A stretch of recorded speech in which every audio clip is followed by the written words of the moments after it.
ताजगी से भरी चटपटी गर्मा गर्म मसालेदार मैगी खाइए। बस थोड़ा सा खाओ और दिल खुश हो जाएगा। आओ पक्षी आओ, गर्मा गर्म मैगी खाओ। हिमालय की पहाड़ियों के पास एक घना जंगल था, जहाँ बर्फ की मोटी चादर हर तरफ फैली हुई थी। ये ठंडी सर्दी थी और जंगल में सभी जानवर और पक्षी अपनी अपनी जगह पर ठंड से बचने के लिए छुपे हुए थे। कुछ तो अपने घोंसलों में दुबकर सो रहे थे, तो कुछ घने पेड़ों के नीचे ठंड से बचने की कोशिश कर रहे थे। टुनटुनी चिड़िया, जो जंगल की सबसे छोटी और गरीब चिड़िया थी, अपने छोटे से घर में सर्दी से कांप रही थी। वो बहुत मेहनती थी, लेकिन उसके पास इतना पैसा नहीं था कि वो सर्दी से बचने के लिए अपने घर में गर्मी का इंतजाम कर सके। एक दिन उसे एक आइडिया आया और उसने सोचा, अगर मैं जंगल में कुछ बेच सकती हूँ तो शायद मुझे थोड़ी मदद मिल सके। हाँ, ये सही रहेगा, मुझे यही करना चाहिए। लेकिन मैं क्या बेचूं जो पक्षियों को पसंद भी आए और इस सर्दी में अच्छा लगे। टुनटुनी चिड़िया ने जंगल में देखा कि सभी पक्षी ठंड के कारण परेशान थे। उनके पास गरम खाने का कुछ नहीं था। क्यों ना मैं गरम गरम मैगी बनाकर बेचूं ताकि सभी को आराम मिल सके। वो जानती थी कि मैगी बनाने का तरीका और उसे बेचने का तरीका क्या है। वो छोटे से चूल्हे पर मैगी बनाने के लिए सामान इकट्ठा करने लगी। उसके पास ज्यादा चीजें नहीं थी, लेकिन उसने अपनी मेहनत से काम चलाया। थोड़ी देर बाद उसने मैगी बनाई और उसे एक छोटे से स्टॉल पर सजाया। उसका स्टॉल बहुत सादा था, लेकिन उसकी मैगी की खुशबू ने जंगल के सभी पक्षियों को आकर्षित किया। टुनटुनी चिड़िया ने खुशी खुशी कहा, आइए आइए, ताजगी से भरी चटपटी गर्मा गर्म मसालेदार मैगी खाइए। बस थोड़ा सा खाओ और दिल खुश हो जाएगा। आओ पक्षी आओ, गर्मा गर्म मैगी खाओ। सभी पक्षी उसकी आवाज सुनकर उसकी तरफ दौड़े। टुनटुनी दीदी, तुमने मैगी बनाई है? हाँ तोते भैया, मैगी खाने से सर्दी दूर भाग जाती है, तुम भी खाओ। कुछ ही मिनटों में उसके पास बहुत से पक्षी इकट्ठा हो गए थे और टुनटुनी चिड़िया की मैगी बिकने लगी। टुनटुनी चिड़िया की मैगी जंगल में छा गई थी। उसकी मैगी के स्वाद के चर्चे हर जगह होने लगे थे। लेकिन जंगल में एक और पक्षी था जो हमेशा टुनटुनी चिड़िया से जलता था। वो था कालू कौवा। कालू कौवा हमेशा टुनटुनी चिड़िया की मेहनत को देखकर जलता था, क्योंकि उसे कभी ऐसा मौका नहीं मिला था। ये छोटी सी चिड़िया कैसे इतनी दौलत कमा रही है? मुझे भी तो कुछ करना चाहिए। क्यों ना मैं इस मैगी का बिजनेस छीन लूं। फिर उसने एक चाल चलने की योजना बनाई। वो अगले दिन टुनटुनी चिड़िया के पास गया और बोला, टुनटुनी बहन, तुम इतनी मेहनत कर रही हो, मगर क्या तुमने सोचा है कि सर्दी में मैगी ही क्यों बेच रही हो? क्यों ना तुम मैगी बेचने की जगह कुछ और करो। टुनटुनी चिड़िया ने उसे घूरते हुए पूछा, क्या मतलब है तुम्हारा कालू भाई? कालू कौवा मुस्कुराते हुए बोला, मैं तुम्हारी मदद करना चाहता हूँ। तुम मैगी बना रही हो, लेकिन क्यों ना मैं अपनी खास टकाटक कचौरी बेचूं और तुम मेरी मदद करो। हम दोनों मिलकर अच्छा कमा सकते हैं। टुनटुनी चिड़िया समझ गई कि कालू कौवा से परेशान करने का मौका तलाश रहा है। उसने अपनी छोटी सी दुकान पर मैगी बेचते हुए कहा, नहीं कालू भाई, मैं खुद अपने काम से खुश हूँ। मेरी मैगी मेरी मेहनत से बनी है और मैं इसे बेचकर बहुत खुश हूँ। तुम अपनी टकाटक कचौड़ी बेचो, लेकिन मेरा काम मत छीनो। कालू कौवे ने उसकी बातों को नजरअंदाज करते हुए कहा, तुम्हें लगता है कि तुम सिर्फ मैगी बेचकर बड़ा काम कर रही हो? क्या तुम नहीं जानती कि ये सिर्फ एक साधारण खाना है? मैगी से ज्यादा अच्छा तो मेरी टकाटक कचौरी है। इसे खाकर तो देखो, तुम समझ जाओगी। टुनटुनी चिड़िया ने कहा, मुझे तुम्हारी टकाटक कचौड़ी नहीं चाहिए कालू भाई, मैं अपनी मैगी से खुश हूँ। लेकिन कालू कौवा नहीं माना। वो हर दिन मैगी की दुकान के पास आकर अपनी टकाटक कचौड़ी का प्रचार करने लगा। आइए आइए, गर्मा गर्म टकाटक कचौरी सिर्फ 5 रुपए में, मैगी से कई ज्यादा स्वादिष्ट। टुनटुनी चिड़िया परेशान हो गई, लेकिन उसने हार मानने का नाम नहीं लिया। वो अपने काम में जुटी रही और उसकी मैगी की खुशबू अभी भी जंगल के जानवरों पक्षियों को अपनी ओर आकर्षित करती रही। एक दिन टुनटुनी चिड़िया कालू कौवा आमने सामने आ गई। दोनों के बीच शब्दों की जंग शुरू हो गई। कालू कौवा गुस्से में बोला, टुनटुनी, तुम मैगी क्यों बेच रही हो? तुम्हारी मैगी तो साधारण सी है। मुझे परवाह नहीं है कालू भाई, मेरी मैगी का स्वाद और मेरी मेहनत ही इसे खास बनाते हैं। टुनटुनी चिड़िया ने हिम्मत दिखाई। तभी हरिया तोता आया और बोला, टुनटुनी दीदी, मुझे तुम्हारी मैगी बहुत पसंद है। मैं और मेरे सारे दोस्तों ने तय किया है कि हम तुमसे ही मैगी खरीदेंगे। तुम्हारी मेहनत देखकर अच्छा लगता है। सही कहा तोते भैया ने, तुम जो करती हो वो सच्ची मेहनत है और मैं हमेशा तुम्हारा साथ दूंगा। आखिरकार जंगल के बाकी पक्षियों ने टुनटुनी चिड़िया के साथ खड़ा होने का निर्णय लिया। सभी ने एकजुट होकर कालू कौवे से कहा, हम टुनटुनी दीदी की मैगी ही खाएंगे, क्योंकि ये मेहनत और सच्चाई से बनाती है।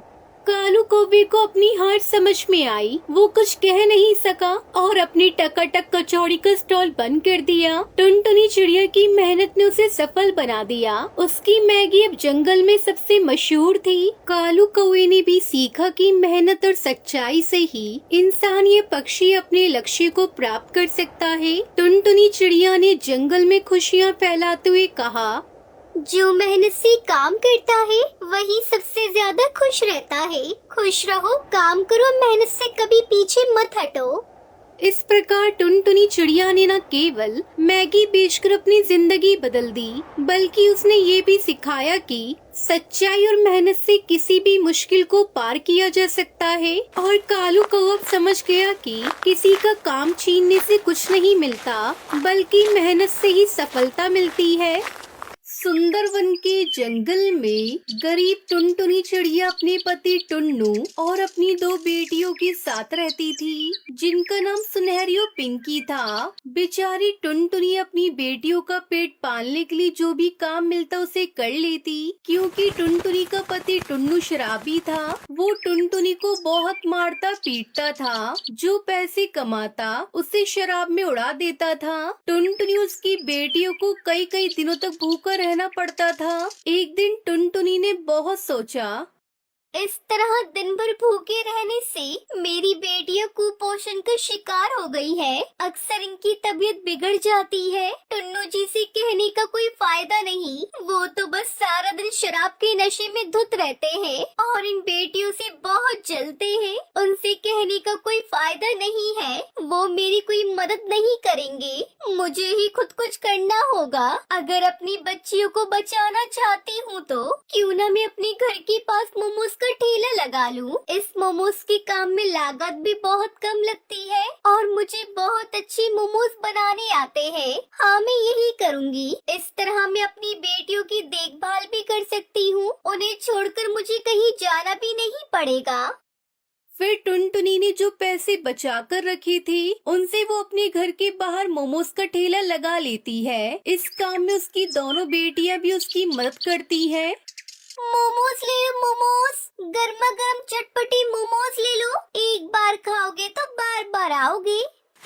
टुनटुनी की आवाज सुनकर जंगल के पक्षी और बच्चे उसके मोमोज खाने आते हैं और उसके मोमोज खाकर उसकी खूब तारीफ करते हैं। टुनटुनी के मोमोज बेचकर बहुत अच्छी कमाई हो रही थी। एक दिन जब टुनटुनी घर में मोमोज बना रही थी, तभी उसका पति टुन्नू चिड़ा वहाँ आता है। अरे टुनटुनी, मेरे कुछ दोस्त आने वाले हैं, तुम उनके लिए मोमोज लेकर आओ। उन्हें तुम्हारे हाथ के बने मोमोज बहुत पसंद हैं।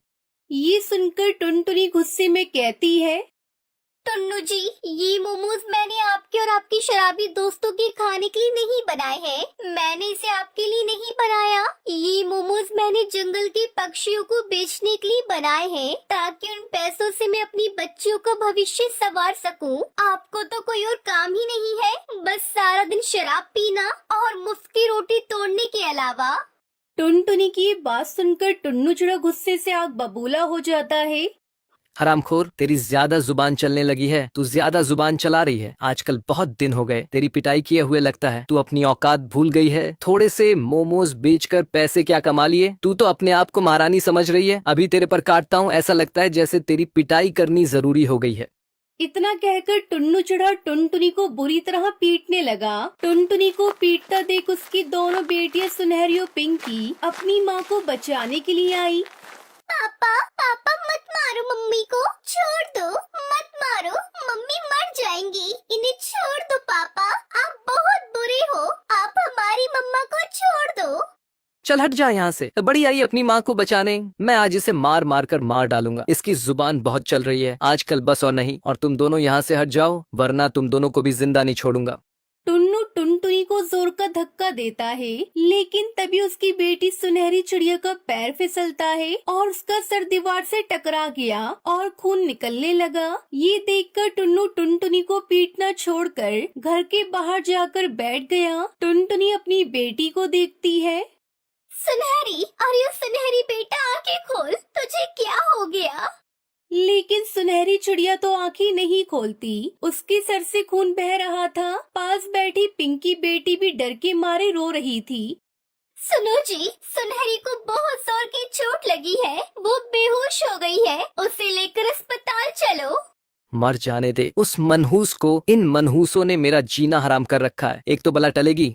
ये कहकर टुन्नू वहाँ से चला जाता है। अकेली टुनटुनी अपनी बेटी को लेकर डॉक्टर बुलबुल के पास जाती है।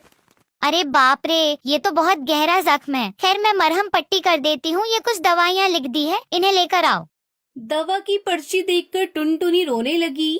क्या हुआ, कोई परेशानी है तुम्हें? डॉक्टर, मेरे पास दवा के पैसे नहीं है, मैं कहाँ से दवा लेकर आऊँ? मेरे सारे पैसे मेरे शराबी पति शराब पीने में उड़ा देता है। ठीक है, तुम रो मत, मैं अंदर से कुछ दवाइयाँ दे देती हूँ। तुम्हें अपनी बच्ची को लेकर फिर से आना होगा। तुम कोई काम क्यों नहीं करती? मुझे मेरे अस्पताल में एक काम करने वाली की जरूरत है। चाहो तो तुम ये काम कर सकती हो, तुम्हें सिर्फ झाड़ू पोंछा करना होगा। मैडम, मेरी 2 बेटियाँ हैं, मैं उन्हें छोड़कर कैसे आऊँगी काम पर?